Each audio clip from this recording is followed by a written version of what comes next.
Bantuan sosial menjadi program yang dibutuhkan oleh masyarakat Indonesia. Bantuan sosial tidak seharusnya dipolitisi ataupun dipakai untuk kepentingan tertentu. Bayangkan jika sedekah dipakai untuk kepentingan tertentu, maka tujuan akhir dari sedekah akan berbeda. Begitu juga dengan bantuan sosial. Jika dipolitisi oleh politik, maka hasilnya orang yang mendapatkan bantuan sosial adalah orang menengah ke atas, bukan menengah ke bawah. Berikut 5 fakta bantuan sosial yang dipolitisi. Yang pertama, Bansos Stiker 02 sangat disayangkan itu terjadi di tahun politik 2024. KPK hanya bisa mengatakan itu salah tanpa ada tindakan yang pasti. Begitu juga hal yang dilakukan oleh Bawaslu. Seakan-akan kesalahan di tahun politik 2024 bisa segera dilupakan, padahal politik sebelumnya banyak sekali aturan yang masih ditaati. Bansos berasal dari APBN dan itu dari negara untuk rakyat. Sangat disayangkan jika itu ditumpangi untuk kepentingan politisi. Yang kedua, Presiden bagi bansos. Presiden membagikan bantuan sosial memang menjadi hal yang wajar, tapi saat itu terjadi, Menteri Sosial sama sekali tidak diajak. Justru yang terlihat adalah Erick Thohir yang tidak ada kaitannya sama sekali dengan bantuan sosial yang diberikan oleh Presiden. Hal ini menunjukkan keberpihakan kepada pasangan tertentu di tahun politik 2024 melihat pilihan politik dari Bapak Presiden Joko Widodo dengan Erick Thohir mempunyai pilihan politik yang sama. Yang ketiga, Yusuf Kalla. Mantan Wakil Presiden Indonesia, Yusuf Kalla mengomentari Presiden bagi bantuan sosial di depan istana.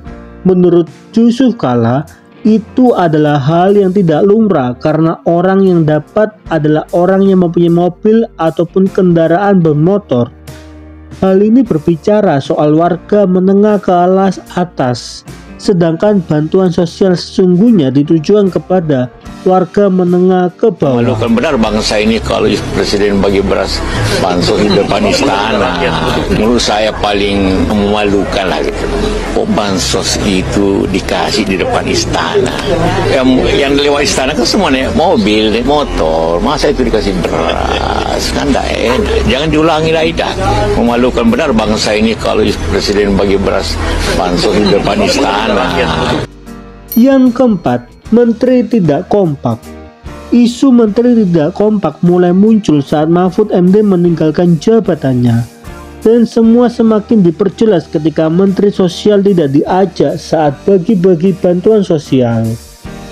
Menteri tidak kompak nampak dari jawaban Menteri Investasi yaitu Bahlil, di mana Bahlil mengatakan bila perlu, Ibu Risma sebagai Menteri Sosial bikin bagi-bagi juga sendiri aja. Tugas dia kok. Dia buat acara aja bagi-bagi sembako. Jawaban dari Bahlil sebagai Menteri Investasi sebagai pendukung 02 seakan-akan menunjukkan Menteri tidak kompak adalah berita yang benar.